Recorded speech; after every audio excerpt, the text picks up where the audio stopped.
Hey everybody, in this video I'm going to teach you how to set up R and RStudio. So why might you want to install R if you're interested in computational social science? Well, R has rapidly become one of the most important tools that we use in computational social science. There are other great programming languages out there too, like Python, but R is unique in that it really sits in between social science, data science, and especially statistics. It can do many different things, visualizing data, collecting data, analyzing data, using the latest techniques from statistics. It's really a wonderful language that I'm really excited to introduce to you. Now, one really cool thing about R is that it's completely free. It's open source software. That means that no single person or company kind of develops R. Instead, R is built, like Python and many other open source languages, by an entire community of people. Now, that has some great advantages. I already mentioned that it's free. It also means that people can quickly adapt and expand the language to meet the new needs of, say, computational social scientists. So let's say a new social media platform comes along and someone wants to figure out how to collect data from it. Well, someone might build on some add-on functionality to R that might allow other people to collect data from that platform. And it might take, say, an industry-sponsored project a lot longer to catch up to that. And the industry project probably wouldn't be shared publicly. So open source software is great for a lot of different reasons. But there are some downsides. The main downside is that there's no kind of user hotline to call when you get in trouble, when you can't figure out what's going on.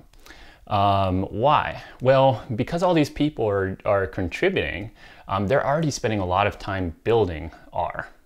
And user support, helping other people, is something that's kind of up to the generosity of different people. And there are wonderfully generous people out there, and there are wonderfully wonderful resources out there to learn R already. But really, at the end of the day, nobody's getting paid to answer emails or answer a phone about questions about R. So this can be frustrating when you're new to the community. You have to learn how to navigate the community, where to go to ask questions, how to interpret strange error messages. And in this video, and in the videos that follow, I'm going to try to offer that really beginner level skill set that you need to dive in. Okay, so when we're using R, we usually use two things. One is R itself, and the other is RStudio. So we're going to begin today by downloading R. So I'm just opening up Google here, Googling download R, and this has taken me to the R project. Now you'll see I have a couple different options for downloading. I'm on a Mac here, so I'm going to choose download R from Mac OS X. And here you'll see there's different releases of R. Now, if you've used other kinds of software a lot, you know that often things get updated, right? You get a software update, you click on that, and it might protect you from viruses or something like that. Well, with R, because it's constantly evolving, there's lots of different releases. Now, if you're new to R, you can just go ahead and click on this latest release. But let me tell you a little bit about why people might care which version of R that they're using. Suppose I've been using R for a long time, and I wrote a lot of code to do some really cool research, but that was 2 years ago. Well, a lot's changed in R, and other software in the open source environment that R depends on has changed during that time. And so if I want my code to run again, I might run into compatibility issues. And that's why people might care about which version of R they might install, and there might be some limitations related to their operating system. If you have an older machine, for example, you might have to install an older version of R. But here we go, we've got R downloaded. I'm just going to click on it to start the installation dialog and work through it here. This is simply telling me what's being installed. I'm agreeing to the terms of use. It's telling me how much space it's going to take up on my computer. And here we go. So now R, which is kind of like the brains of the program, is installed on my computer. But very few people use R to do analysis in R. By far the most common way to use R is with RStudio. RStudio is called a graphical user interface. That just means something that you see that you interact with that allows you to control R. So let's go ahead and download RStudio, and hopefully as I demo it here, it'll be a little more clear what it is and how you use it. So I'm here at the Download RStudio site. I need to choose my version. You'll see here there's several different versions. Some of these are really expensive. That's because RStudio is used by people in industry who want to collaborate and have various features that allow them to more seamlessly integrate their workflow. Fortunately, by charging companies money, RStudio can keep our regular free version available, and that is an extremely powerful program that should serve most of your needs. So this website should have automatically determined what operating system you're on. So you can go ahead and click download. I'm downloading it from Mac, and it's being downloaded to my download folder. Now I downloaded this a little bit earlier, it's still going here. So I'm gonna go ahead and open up the download folder. Close this. Okay, so now RStudio is downloaded on my computer. The next thing I have to do is drag it into the applications folder. Now, if you're on a Windows machine, the process is going to be very similar. You're going to want to add this to your applications folder. Same thing, get it set up and maybe install a shortcut to your start menu. I'm going to go ahead and drag mine down to my dock here so that it's always easily accessible, because I use R a lot, and you may too. Okay. So let's open up RStudio, and I'll give you a brief little tour about how it works.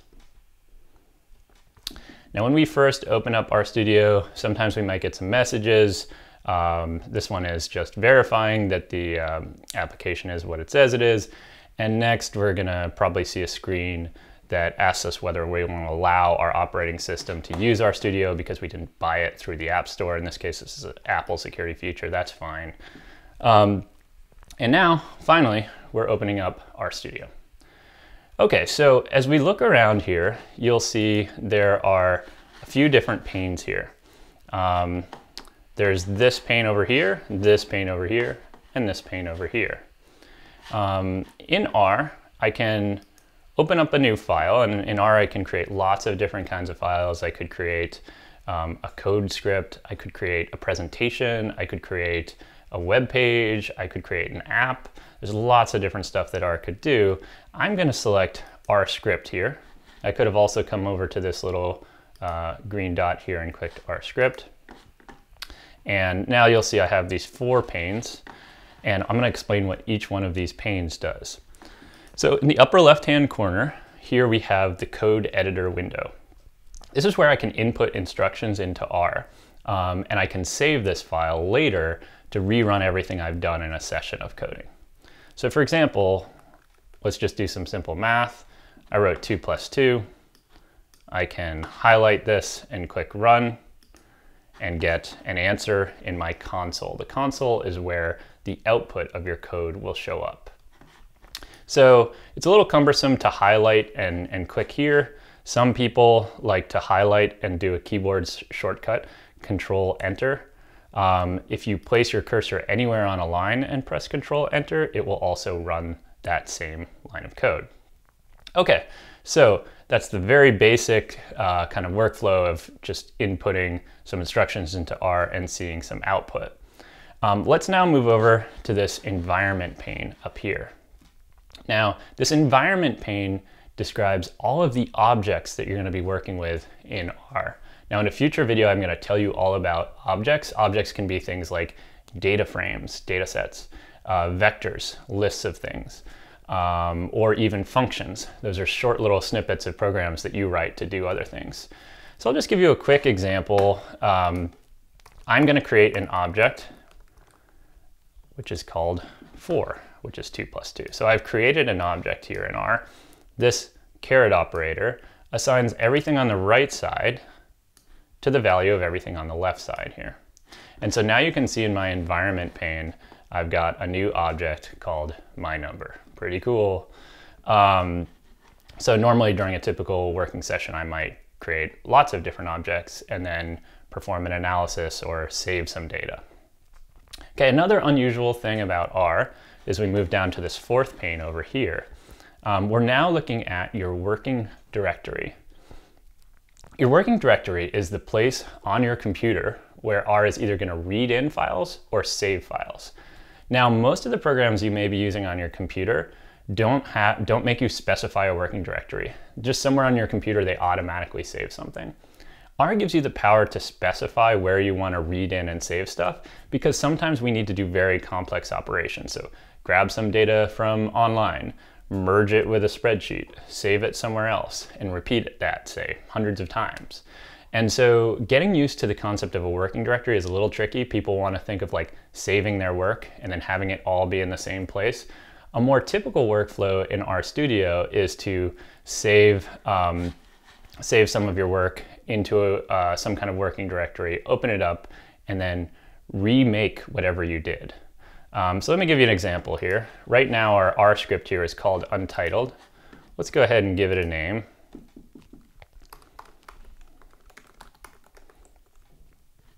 We've now saved a file called my R script into our home directory here.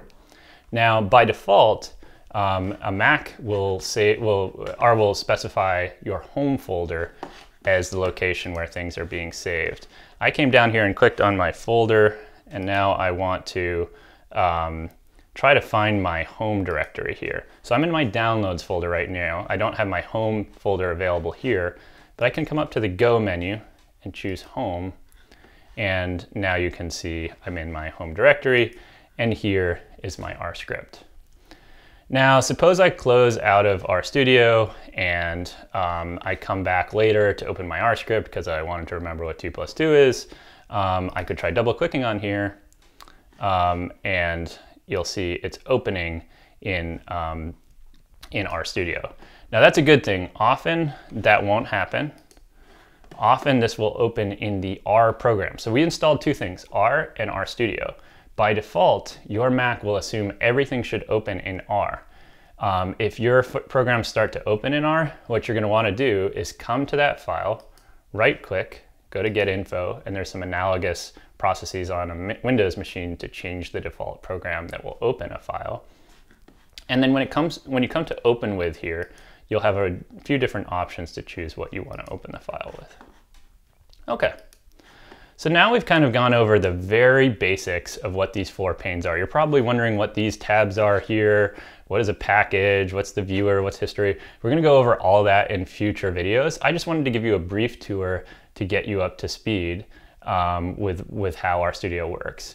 Now, people like to customize their RStudio. If you want to do that, you can come on over here to the Preferences pane. And then you'll see there's a variety of different things. If you're already skilled at programming, you might want to set up some, say, keyboard shortcuts. If you prefer a different look to your R, you can choose here from a lot of different styles. And if I, for example, choose this style and add it to my R session here, it's going to restart my my session of R here. But when it comes back up, we'll see this sleek new black kind of theme. Okay, so that's hopefully all you need to get set up with RStudio. In our next video, we're going to be looking at creating some basic objects. Then we're going to get into visualization, and then we're going to get into the basics of programming. So see you soon.